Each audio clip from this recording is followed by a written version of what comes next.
We spent the last year working on building Developer Kit 2 as an update to our original development kit, something that gets a lot closer to what we want the consumer version to be, and lets developers make much better virtual reality experiences. DK2 has a variety of different improvements, largely around comfort and presence. The sense of presence in virtual reality is something fundamentally new. You actually, for the first time, your brain says, okay, I'm comfortable in this environment.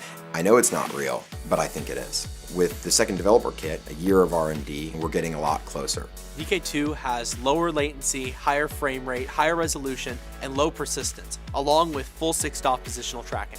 All of these combined allow for much better gameplay experiences and a much more comfortable user experience. With DK2, we now have sub-millimeter accurate position tracking, which means that the views can respond the way it actually should in all cases. That allows you really to lean forward, lean backward in space, lean around corners. It just opens up so many gameplay opportunities and changes fundamentally the way you can develop content. Another huge improvement that we made is using a low persistence display. Our low persistence display shows an image only for a brief amount of time. Then the display goes dark until the next frame comes in.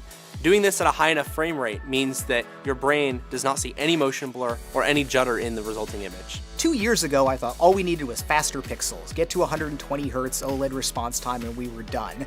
And it was really exciting to see Valve's research, which demonstrated so vividly what a difference the low persistence display makes.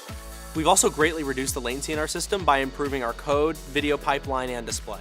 Our original dev kit was 60 frames a second, not because that was what you really need for a great convincing VR experience. It was just the best display that we could get our hands on over a year ago. Now we're using a higher frame rate OLED display that really makes a huge difference. It's really not that there's just one thing that's better about DK2, it's how all these new features come together to really take the experience to a whole nother level. We've spent the last years figuring out what consumer virtual reality needs to be. We know what we need to ship. Everyone at Oculus is passionate about building the best virtual reality technology in the world. One of the big goals at Oculus is to bring together the smartest people in the world. We're working on hardware, software, we have creative, we have infrastructure. The only way we're going to deliver virtual reality, the holy grail, this incredible pursuit of presence, is by recruiting the very, very best in the industry. I think that's one of the main things that held virtual reality back for years. The right group of people never came together to work on the right problems. I think that's what Oculus has done. We're bringing together the best developers in the world, the best talent in the world, across multiple disciplines, to build something that everyone thought couldn't exist.